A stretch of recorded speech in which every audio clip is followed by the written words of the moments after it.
Welcome back, everybody, to the Startup Storybook podcast. I'm Turner Ray here with my friend Wes Orr, and the Startup Storybook is here to share stories of college-age entrepreneurs to inspire the next generation of business owners in their youth and to help them take their first step. Our guests today are Colt Waller and Ryder McNeal, co-founders of Prevo Streaming. Colt, Ryder, thank you for coming on today. Thank you for having us. So much for having us. Yeah, This is great. Yeah. Colt, why don't you go ahead and introduce yourself? Yeah, absolutely. So my name is Colt Waller. I grew up in New York City, and I always wanted to be a producer. I think that was like the goal since I was 8 years old. But with obviously such a sort of competitive and ever-changing landscape, that dream has sort of morphed throughout the years. And so I went to SMU where I studied film and media arts. And upon graduating, moved out to LA and worked at Miramax for just shy of 2 years, and had a wonderful experience sort of shadowing the producers, getting to work on such films as like The Holdovers, The Beekeeper, another one called Strange Darling, sort of at all ranges of the budget, sort of ranging from like low budget films to like ultra high budget, super expensive, big Hollywood hits. And Ryder was sort of 1 or 2 years behind me at SMU. We adjacently knew each other. But then when I sort of saw what he was doing with Prevo in its very early stages, he was doing some LinkedIn posts about it and sort of like some crowd raising tactics and whatever. And I just thought it was such a good idea. So I think I basically cold called you, Ryder, and said, what do I need to do to get involved and how can I help? And and the rest has been history. And we've sort of partnered on this together. And I've been sort of like the LA foot soldier in many ways because Ryder is based in Dallas. And here we are, like just shy of, I guess, a year and a half of launch. And things are going great. And that's sort of like a nutshell version of it. Yeah, great. Absolutely. And then, so Ryder, we've had you on before, but Yes. For anyone who didn't see the first episode, why don't you introduce yourself real quick? Sure. So like Colt, I went to SMU, and also like him, I always wanted to be a film producer. And so I was in film school at SMU, and I had a lot of friends and a lot of peers who were making, really great like films and short films and stuff, and oftentimes raising, like tens of thousands of dollars to get these films done. And they would send them out to film festivals and they would win a ton of awards, but then they wouldn't go anywhere after that. So that's why I started Prevo. I actually initially cold called Colt on LinkedIn because I thought that he had a really cool job working at Miramax. And so I wanted to like get his advice on that. And so he and I talked. And then I guess a few months after that, I was, posting on LinkedIn about Prevo and stuff. And that's sort of when he got in touch with me. And as he said, the rest has sort of been history. So that's just the kind of quick background on me. And I'm also, as he mentioned, in Dallas right now. I'm working on getting my MBA at SMU. So, So wait, who cold called who? No. I cold called Colt about Miramax, and then he kind of cold called me a few months later about Prevo. That's awesome. Listen is like the grass is always greener, Yes. So yeah, lesson right out the gate, cold call people. No. Yes. Sounds like it. So awesome. Got both your backgrounds. Now, explain to people what Prevo is, because you all have some really amazing things that you're doing. So I think like basically Ryder and I have this experience firsthand because we both were film majors. But when you're in college and you're in these film schools, you create these super high quality, amazing short films. And oftentimes they'll have a festival run or they'll, be for a certain class. And then they really just sort of end up on hard drives because they're not at the sort of quality nor is there any exposure for them to reach sort of the Netflixes and the Amazon Primes of the world, right? And so Ryder sort of very smartly recognized that this was a real white space and came up with the idea for Prevo, which basically gives a second life to all of this content. And not only does it give a second life to the content, it's really a pipeline for the filmmakers themselves to be sort of exposed to the industry and for industry professionals to have an immediate pipeline to scout up and coming filmmakers. Yeah. And, just to sort of tack onto that a little bit, we started off as pretty strictly like a streamer, like, a Netflix or a Hulu or whatever, where we were just like platforming these films. But, as we've kind of grown and evolved, I think that there's been a bigger focus on really going out of our way to highlight those films and those filmmakers. And we do that with things like, newsletters and stuff. And, there's just been a greater focus on creating some content of our own, whether that's, podcasts or, like I said, newsletters, guides, whatever it might be. So, we're focused not only on being a streaming platform for those filmmakers, but also really making a concerted effort to highlight those filmmakers and then provide them with any kind of resources that we can that's going to help them along in their careers. Mm-hmm. Just because I'm curious, how many short films did each of y'all do during your time? I'd say there was definitely like a minimum requirement based on like the curriculum, right, Ryder? It was sort of like at the end of every class that was a production related class, at least at SMU, you sort of ended up with probably 2 or 3, I would say. And then of those 2 or 3, probably one of those was really the one that you created. And then you sort of took on other roles, whether it be like producing or maybe being the cinematographer on it or the editor. Yeah. And so on my end, I actually kind of had a weird story because I started off in the business school at SMU, grad as well. And so I kind of didn't add the film major until the very beginning of my junior year. But as I said earlier, like I always wanted to be a film producer. That was always my number one thing. But I just never thought to add on the film major until later on. And so by the time that I added it on, I just did a BA instead of a BFA.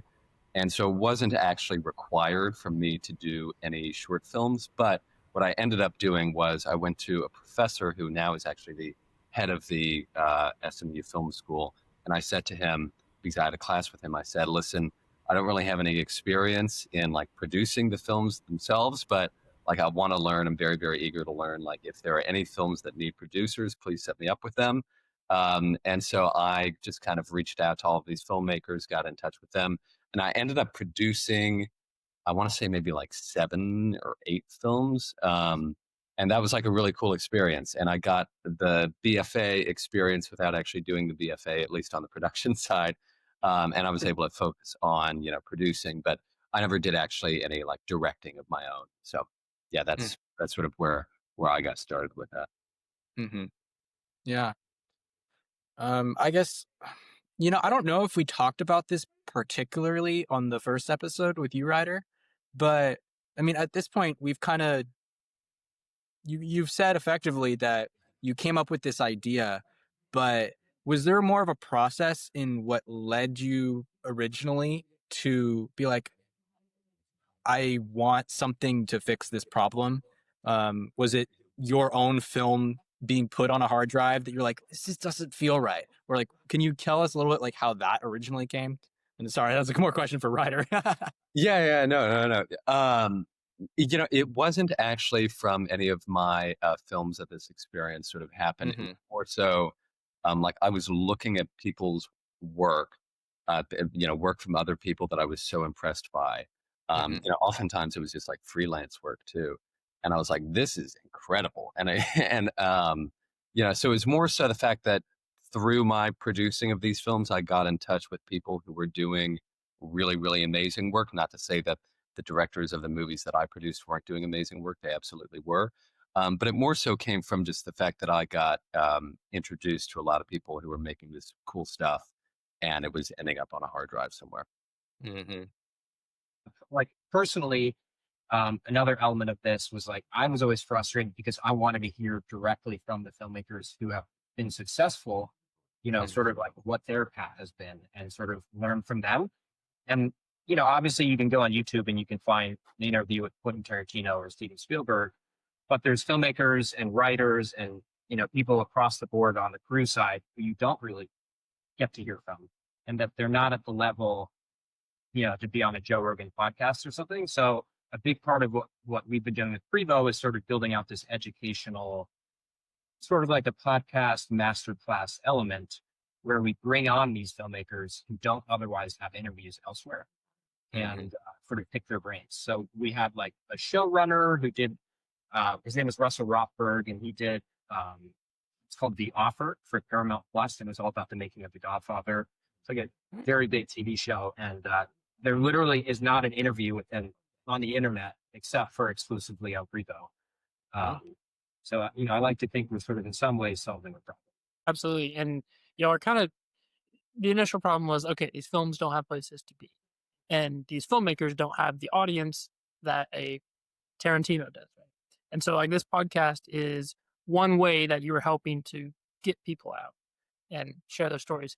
Now, you were telling us earlier, and the reason kind of we're wanted to highlight Prevo again is y'all made some really cool updates and have some new announcements that you want to share. So why don't you all kind of explain what y'all are doing with kind of more communication side of the film industry and maybe hit some more on the education side as well?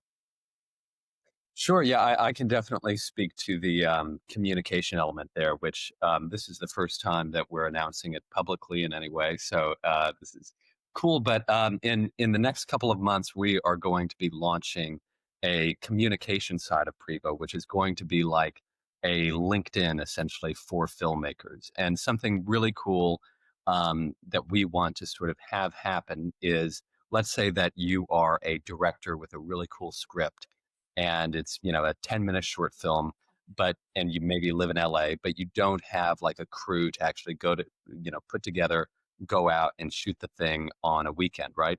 What we want is for that filmmaker to be able to go onto Prevo, see filmmakers of any variety who are in LA in this example, or in Dallas or in New York, wherever they might be, and reach out to them and say, hey guys, here's a script.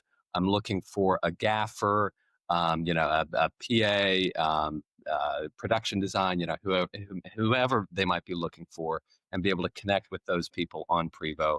And we want to kind of have this social media angle where people are going to be able to put their bios, talk a little bit about themselves, links to their previous work, whether that's on Prevo or not. And so we want everybody to be able to have a digital portfolio of their work on Prevo and to be able to connect with each other and hopefully accomplish some great film productions. And that's going to be launching in a few months on the Prevo app. It's already built out and everything. We're just sort of focusing on getting a strong foundation of filmmakers. So that way, if someone new signs up, there's already a strong base of people for them to reach out to. So, Ryder, my first question is, this seems very like obvious. Like, why is there not a place for filmmakers to go and find a job? Like, is this something that has existed before and was not executed very well, or is this just something that no one has ever thought of? To my knowledge, I'm not aware of any platform, and Colt, feel free to jump in if you've been aware of something these might be, but I've not been aware of any platform that has directly focused on filmmakers being able to connect with people who are going to be able to help them actually produce a film or execute the production of it. I'm not aware of it. Like I said, filmmakers utilize like LinkedIn and everything, but that's more so on the industry side rather than the actual execution of the production side. And so, to my knowledge, this is the first time that it's been done. Colt, if you can think of any other example, but no, I'm not aware of it. I think like a big part of it is like we're trying to sort of solve the problem. Yeah.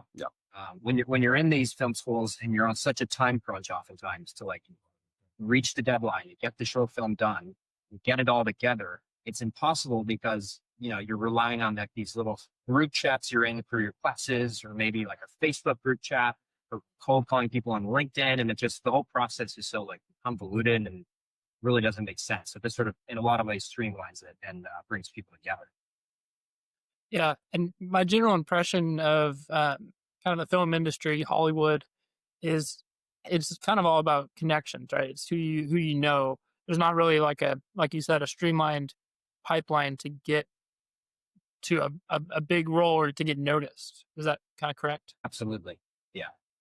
Yeah. And oftentimes it's really hard to make those connections, and then the other sort of side of that is like, obviously filmmakers are artists, and a lot of artists tend to be sort of more introverted and less outgoing and more afraid to sort of make those connections, And so I just like personally, I'm a big fan of this because it sort of brings us all together, reminds us we're all in it together, and sort of like helps connect the dots.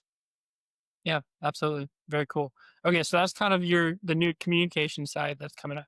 Now, what about some of the educational things y'all do? Because I know, Ryder, last time we talked, you were saying y'all have ways to help people get equipment and that type of thing. But from what I understand, this is something new and different. So I don't know if Colt or Ryder who wants to speak to that. But what is the educational side that y'all are trying to add on? I think that sort of is best reflected in what Colt was saying earlier in these sort of new efforts where, we've got these podcasts and stuff because, to borrow a phrase from him, there is a big white space there where we have people who have successfully transitioned from, being like small time filmmakers into these big roles. And those are the kinds of careers that our filmmakers, our subscribers can best learn from. And so we're just trying to, get in touch with more and more of those filmmakers, share their stories, whether that's through our digital magazine, which is the Weekend Read, or the podcast series, which is Behind the Scenes with, technically it's the full title. And, so that's kind of what we're doing there.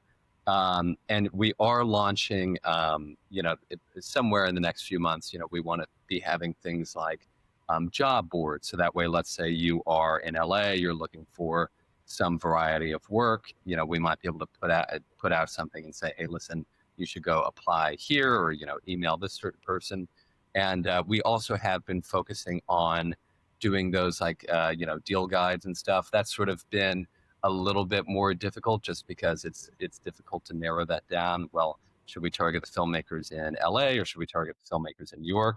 But we have kind of ventured into that a little bit with the Weekend Read, the magazine, and we want to sort of launch a whole new wing just dedicated to that kind of stuff very, very soon. So that's kind of that element there. Well, so one of the things that I've been thinking about as Colt, we've kind of had a couple conversations, but this is our first time kind of honestly meeting you and then having both you and Ryder together.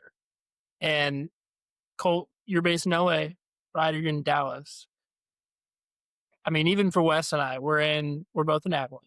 And the times that we actually get to meet and have time specifically dedicated to working on the podcast is somewhat limited just based on school and other things that we're doing. I'd imagine for y'all, that's something that y'all had to really work on. And Colt, you have, like you mentioned, a full-time job in the film industry in LA. So how does y'all's relationship work? How do y'all balance? How do y'all make that work? It's a great question. I think we're continually working on it, but I think we've improved immensely since we first started Ryder. But I think a big part of it, just with Prevo, but with anything, is just sort of being very regimented and having a schedule and sticking to it. And so Ryder and I have, we have sort of our like weekly check-in calls where we sort of catch up and then sort of give ourselves in many ways like assignments and like tasks to do throughout the week. And then we sort of, it's like a checklist, and then we sort of keep checking in back and forth. But I think like, yeah, it's worked better, Ryder, I think, when we have like agreed upon standing times that we sort of are working around. What did you say? Because it sort of gives you like a timeline on everything. And yeah, but it's very challenging when you have a full-time job to be this involved with the startup. Because obviously it's like your job is sort of draining as is, but you cannot sort of lose energy on the startup side, which is something I'm always sort of trying to find the right balance for, Mm-hmm. Yeah. And, I think, number one, Colt is like the hardest working guy I know, which, is terrific to have, in a co-founder with a startup. And, I think a big part of it, like he said, is sort of being regimented. And I think that, oftentimes we've worked very, very well, as he said, kind of meeting up maybe on like a Sunday or a Monday or a Saturday, whatever it might be, and sort of establishing what both of our goals are for the week. And, Colt and I kind of do, what he does for Prevo is oftentimes very different from what I'm doing. So a lot of what I'm doing is like the contracts for films or like reaching out to filmmakers, that kind of stuff. whereas Colt is more so like, kind of promoting it, I think, a lot of the time, which, so we've often got very different kind of plans for the week, but I think that we are always working very, very well sort of in concert in terms of whatever different things we're doing. We're always working towards a similar goal for the week or for the month, whatever it might be. And, the biggest thing really is just, keeping in contact with updates and everything. I think Colt and I are texting, a ton every single day, just kind of like swapping updates back and forth, scheduling new meetings. I'm keeping him apprised of, oh, we just got this amazing new film, that kind of stuff. I think just constant communication is really key. And, even if you've got a very, very busy schedule, I think that being prompt is, even if it's just like a 2 or 3 word text, is oftentimes very doable. So, that's, I think that's important there. And the other thing is, like, you really have to take advantage. Like, Ryder and I are on different time zones. We sort of weirdly use that to our advantage, I would say, in terms of like when we take meetings, and sort of when we, do outreach and all of that sort of stuff. So I think you have to look at things that could otherwise be roadblocks and sort of use them as an advantage point. How do you do that? Like you say, you take it as an advantage, but like, what does that look like? It's like it's using time extremely wisely. And, it's like for me, because I'm in California, I'm obviously home, so I have to just do all of the Prevo stuff usually before 8 a.m., like before the other job starts, is there I'm trying to think of like a specific example, Ryder.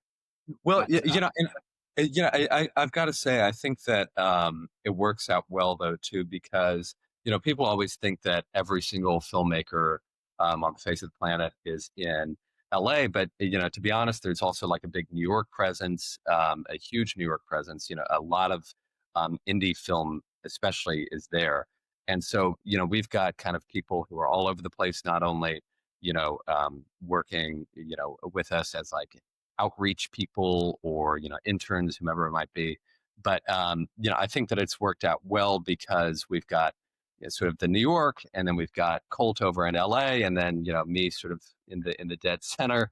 There are a lot of the time zone disadvantage has not been really a disadvantage at all, and to Colt's point, sometimes it works out really well. But I think that's one of the great things about all the technology we have, because you can take advantage of having someone here, here, and here, and making it work.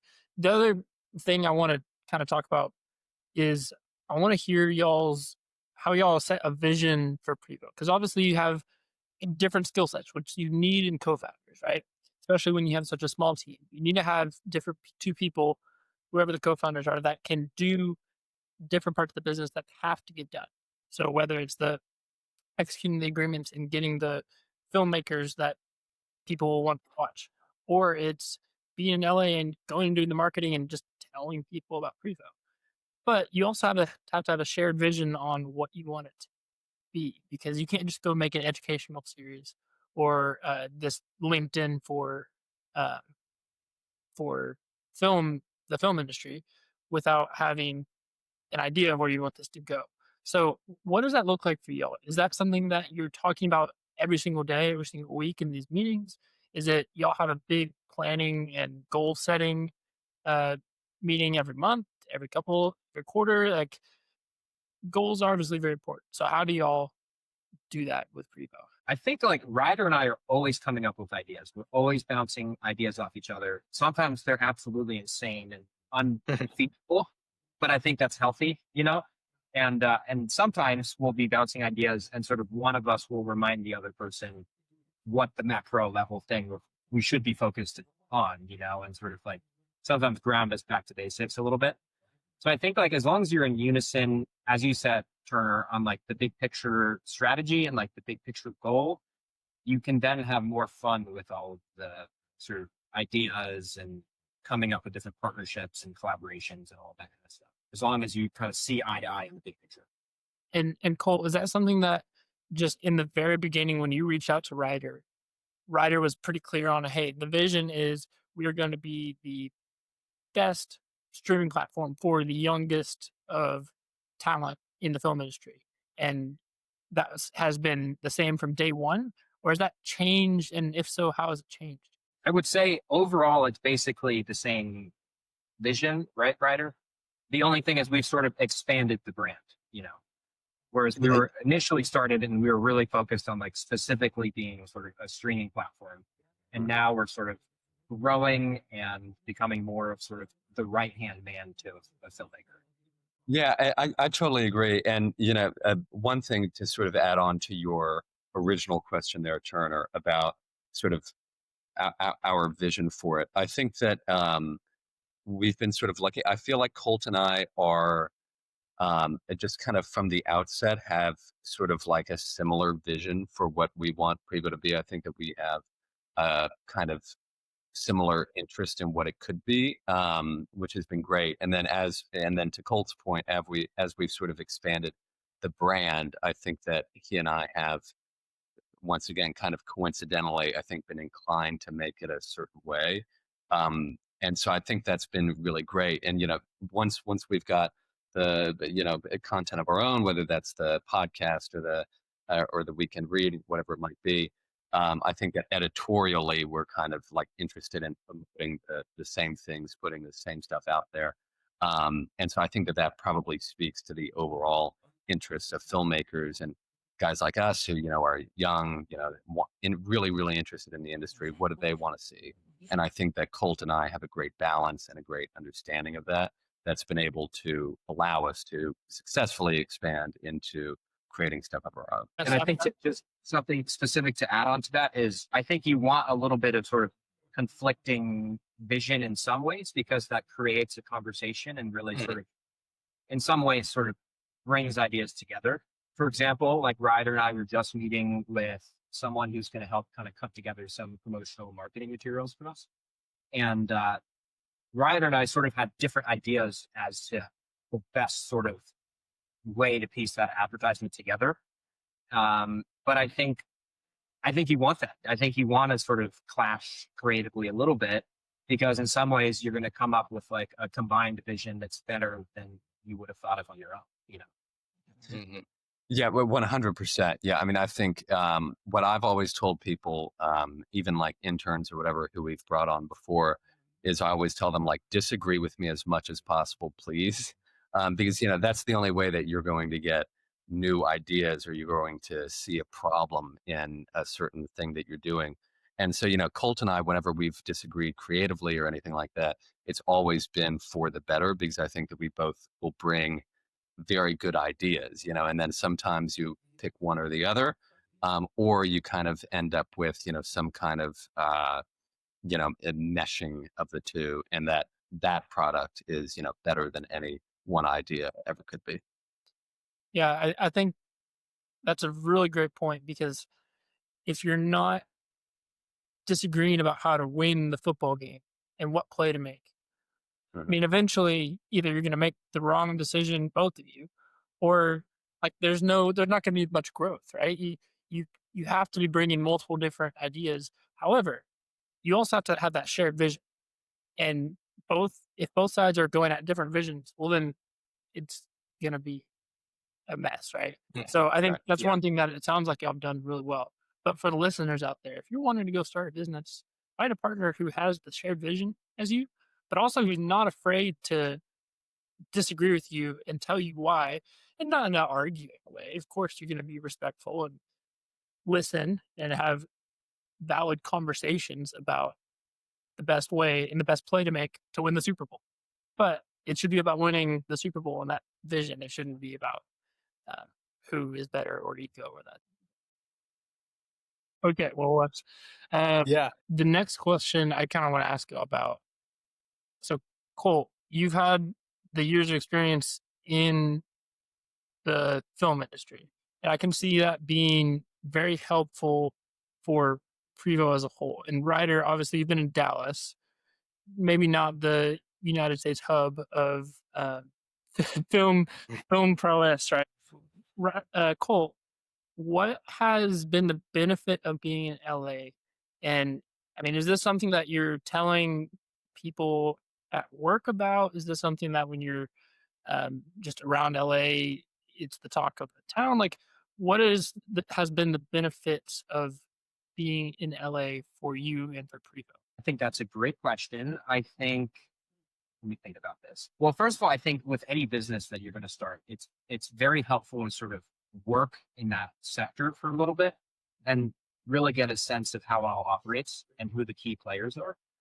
And in many ways, it's sort of like having the answers to the tests, because when you then have a platform like Prevo, you sort of know all of the angles you need to work and the people you need to bring it to, and you get sort of a firsthand experience as to how it all works and how everything comes together.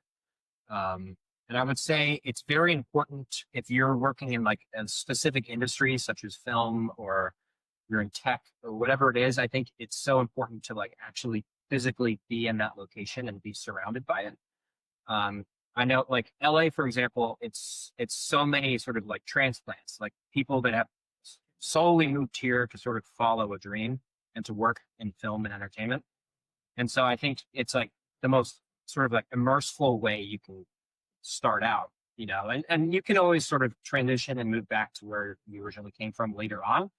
But I would say to anyone who's looking to sort of work in the entertainment industry, it's crucial to start, and build your sort of like foundation here, Yeah. Mm-hmm. Question for you.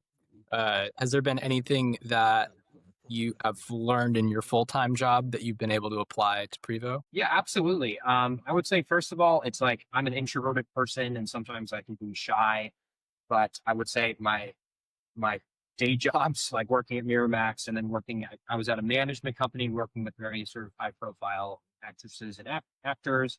And then now I'm sort of back on the indie production side, but all of those experiences has really built up my confidence. And I think that serves Prevo immensely, and specifically something that I've learned is the ability to cold call. I think it's one of the most important life skills that college doesn't necessarily teach you. And you should never be afraid to take shots and to reach out to people that very well might be out of sort of your comfort zone and out of your level. But I think it's so important to do that. And some of the best meetings that Ryder and I have gotten for Prevo have been sort of cold calls, and people fun as well. Yeah, and I just want to add on to that. Like, the cold calling is something that I have been the results of it have been so impressive to me since starting Prevo. And obviously, I wouldn't know Colt if it weren't for the whole cold calling thing anyway. But so obviously that was one great result of it. But especially I think that Colt has been, he's had more, kind of experience and everything. He's, a little bit older and everything. So he has brought sort of that experience of cold calling and that sort of value of it to Prevo in a way that I don't think I would have really thought to do if it weren't for him. And so just really, I cannot reinforce enough the value of cold calling. And it's something that I've learned a lot over the past, year and a half or so, is that the results of it can be like beyond your wildest dreams, really. And people are really responsive to it. I think that a lot of the time people are kind of afraid to cold call because they think in their mind that they're going to get swatted away. But really, a lot of the time people are very, very happy that you're reaching out to them. They're happy that you're taking an active interest in whatever it is that they've done. And so, just do not be afraid to cold call. Do it as much as you possibly can, even if you think that you're never going to get a response. There have been a few times where, there's been like this amazing film on, somewhere floating out there on the festival circuit or whatever. And it's by like a pretty well-known filmmaker. And I've DM'd them on Instagram and I'm like, hey, I would love to, sit down with you, talk to you about the platform, maybe get your film on there. And, so I'll just randomly DM them. And then maybe a couple days later, they'll hit me back and they'll be like, here's my phone number, just give me a call. And then, like 3 days later, their film is streaming on Prevo. And, that kind of stuff has been just really, really cool to see. So yeah, very long-winded way of saying Colt is absolutely right. Cold calling is a skill that everyone needs to have for sure. And then building on that, there's a very sort of, you have to be tasteful with how you do it. You don't want to sort of annoy people. and nor do you want to go in specifically with an ask. Like you never want to include that in that cold call email. You're always just sort of looking to find ways to establish a connection, get on their radar, and then find sort of mutually beneficial ways that you guys will work together. Yeah, absolutely.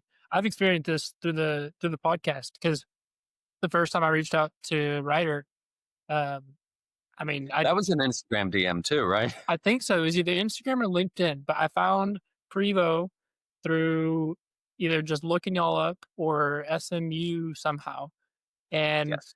just reached out. And that's what I've done for every single guest. I've either found y'all on LinkedIn or Instagram, reached out, and I have had maybe one or two people who have just never responded, and Mhm. I'm out of no intention of malice, I'm sure, but it's just everyone is open and willing to one, share their story, and two, help someone out, right?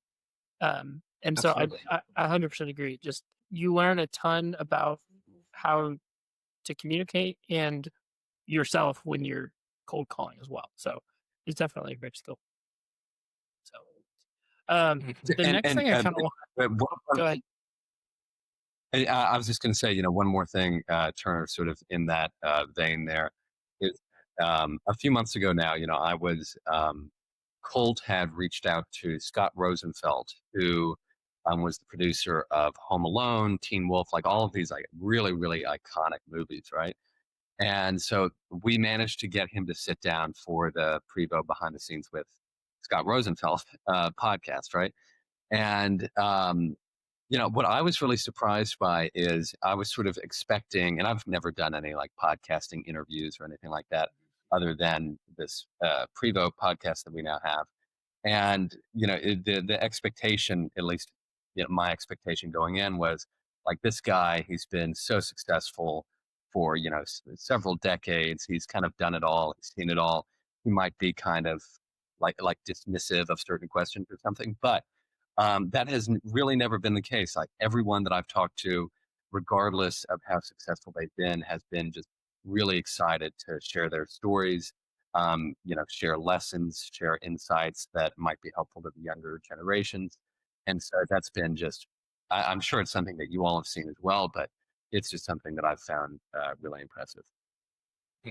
I think that comes from a place of everyone's just going with the flow and figuring it out as you go. Even the most successful, the Elon Musks of the world, like no one has it perfect or knows exactly what to do.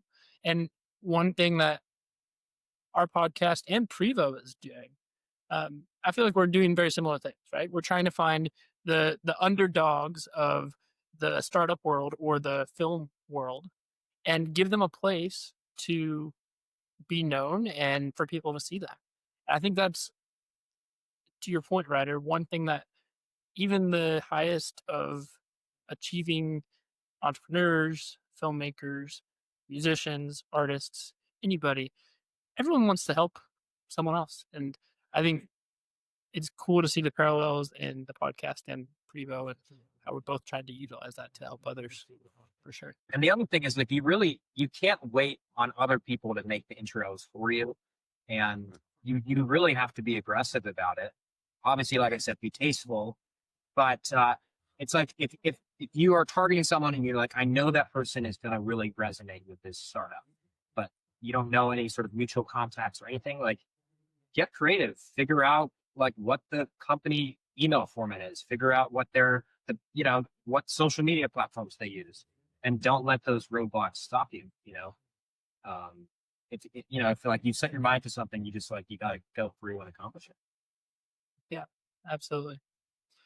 So Ryder and Colt, I assume y'all know the film or I guess the series The Chosen.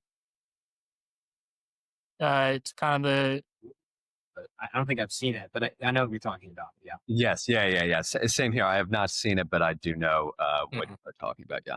it's kind of just the story of Jesus and kind of a Christian series of his life.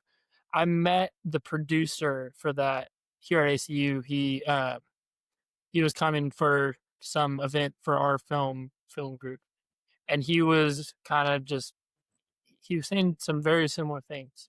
The way he got his start was he started a production business right out of college. Um, he was working on that for a while, moved out to LA, eventually kind of moved on from there and started working at a larger firm, eventually got to producing. And then he'd done some solid films or series and shows, done well, and then got this one hit and it kind of all blew up. And so my reason to bring this up is y'all been working on Prevo for a year and a half now. And how many films do y'all have on the platform currently?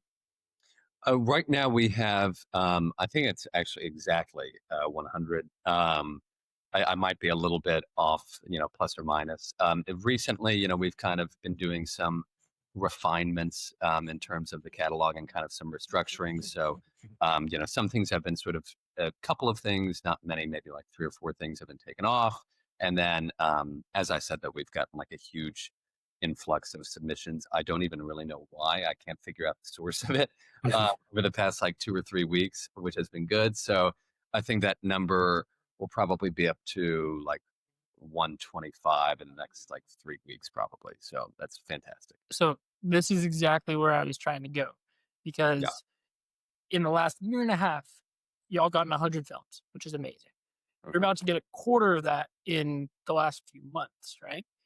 Yeah. And that's one of those intangible things about starting anything, whether it's a project, a business, a relationship. Like, my question here is, how do you stick through the times of slow to actually get to the point where you get to all the success and the actually getting to see the growth? Uh, I don't know if that's, who wants to answer that. That's I mean, I can speak a little on it, Ryder, and then you can chime in and add to it. But I think that's a huge part about being involved with the startup is like you gotta keep up the energy. You gotta always wake up and think of what can I tackle today. And there's always problems you're going to run into, but you have to be sort of persistent, never give up, and then use those slow periods as they said, the Tet Offensive back in like Vietnam. Like use that as a time to really sort of come together, strategize, organize, and re-tackle the issues.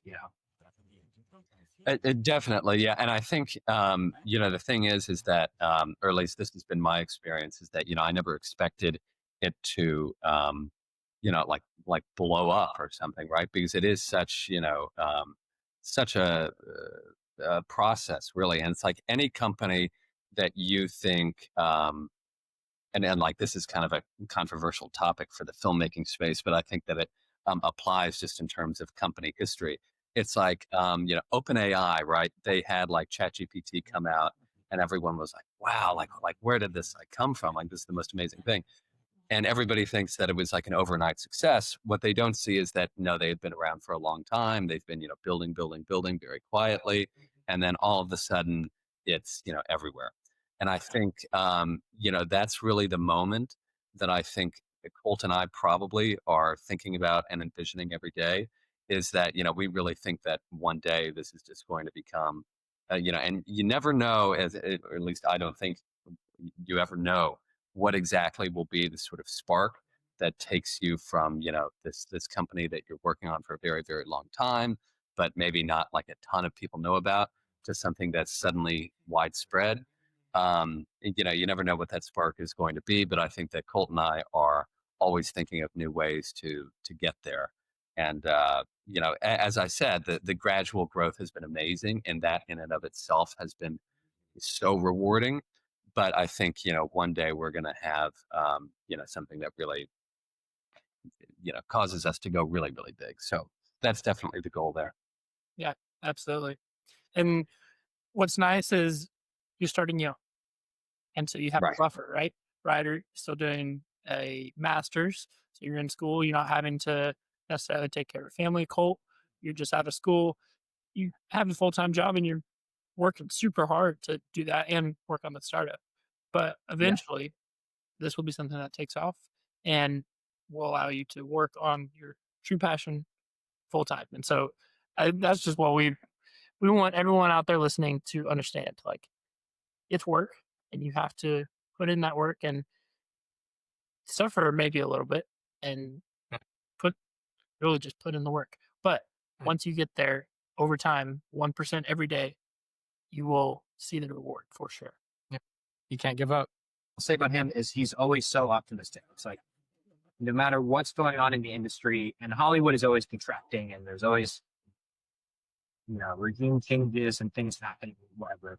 But Ryder's consistently optimistic, and I know that it's like any meeting, he's just going to be like, it's like his Air Jordan moment, and yeah, so it's just like a joy to work with him.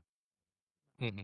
Yep. Well, And Colt, I think just to kind of piggyback on that, he is also, very, very optimistic. And I think just, he's been so fantastic throughout all this time because he is, number one, always coming up with ideas. I feel like he is just so, it just has so many ideas for different opportunities. There was something recently, kind of an idea that he brought to me for, a potential like collaboration or partnership with certain people. And it was something that just would have never even occurred to me. But Colt has such an open mind for all of these things. And I feel like he's just thinking about it constantly and mapping out different opportunities. So that's just been, amazing. I cannot imagine the number of people that, Colt has gotten Prevo in front of. It's been so fantastic. And just the people that even he's, like connected me with, who have been able to provide huge amounts of help or advice, for me with Prevo and everything. So it's just been really wonderful. I feel very, very lucky that this has worked out the way that it has.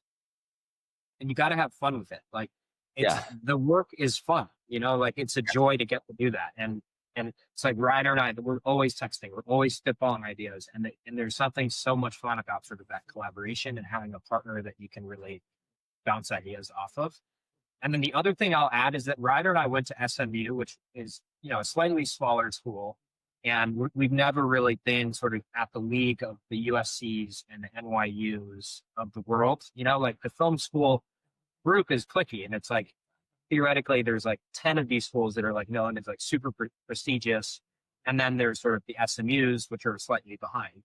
But I do think there's something like Ryder and I have used that toward an advantage in a lot of ways because nothing was given to us. And we really have to sort of overcome a lot of obstacles by being scrappy and by being the outsider, in a lot of ways. And if anything, I think it's like made us stronger. I agree. And I think that, we've kind of come from an approach of thinking more outside the box. I think if you're at like a big, film school like USC or whatever, which are wonderful. But I think that it's easy to I think that there's a very established lane for you to get into. And I think that Colt and I have sort of thought outside of the box, and a big part of that has been Prevo. So I couldn't agree more with. Absolutely. That's some great advice that you don't have to be in the place to make an impact. That's very cool. Well, I want to kind of wrap us up and get each of your advice for someone, whether they're a filmmaker or just someone who is interested in starting their own business, some new project. What is some inspiration you could give a freshman in college to go and chase their dream? Yeah. Okay. I would just say, now, if you're a freshman, now is the absolute best time to, start a company or something. I think that I might have told this story on the first podcast, but at SMU, they've got like a grant competition. So if you've got a business idea, you can go in and win like $1,000 or $5,000, whatever it might be.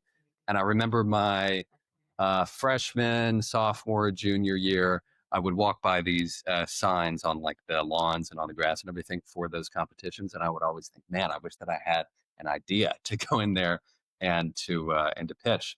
And then finally, Prevo came up senior year, and I did those competitions and won, thankfully.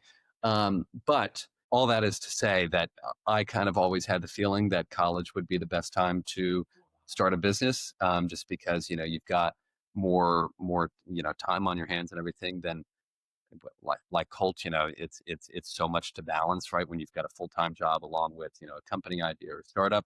So if you are a freshman in college, it is much easier now to start a business and to chase your dreams than it will be in, 4 years to do that. So do it now if you've got the idea. And don't be afraid to do it in college and then get a full-time job and keep doing it. Like that's the other thing. You don't have to pick one or the other. There's really a way to sort of find the right balance and create your own opportunities for yourself. I agree with everything Ryder said. And I think, let me think of the best way to say this. First of all, in college, you don't realize it, but you really do have ample amounts of time. And you feel like you're always so busy, but then you kind of as soon as you graduate and you start working, you look back and you're like, man, I should have followed through with that idea. I should have started that business. So there really is never a better time to do it than in college. And you're surrounded by people who want to help you. And you're surrounded by schools that want to get behind you in many ways, whether that's financially or strategically or whatever it is. And the other thing is do it with your friends and people that you really sort of get along with at the macro level. Because it brings people together. The collaboration element is so much fun. And then also when you're working a full-time job, it's so easy to kind of get into a rut, and sort of be stuck in the lane that you think you're supposed to be on. And so having a side hustle, if you want to call it that, or a startup you're involved with, whatever it is, it just sort of adds a layer of light to your life. And then it's sort of about finding ways to converge those two things and take what you've learned from your day job and the path you think you're supposed to be on, and sort of bring in the startup that way. Yeah. Mm-hmm. Absolutely. And just, one more thing just to kind of add on to what Colt was saying and to kind of mirror it in some way is, if you're not a freshman in college, if you're, a senior or you're already out of college, Colt is a great model for how much you can get done, even when you have, a full-time job, because he manages to accomplish a ton, right? So if you're not a freshman in college, do not be discouraged, do it. If you're a very, very hard worker, you can get it done and get a lot more accomplished than you would think. So, yeah, wow. Well, thank you both for joining us today. Unless you had something else, Turner, you wanted to add? No, I was just going to ask, where can people find Prevo if they want to watch some cool films or learn more about the film industry? Sure. Yeah, you can find us at prevostreaming.com on the web. We've also got an iOS and Android app, so you can just find us on all of those app stores. Just search up Prevo. And then on Instagram, we're Prevo Streaming. On LinkedIn, we're Prevo Streaming. So anywhere besides the app stores, we're Prevo Streaming. All right. Awesome. Thanks, guys, so much for joining us today.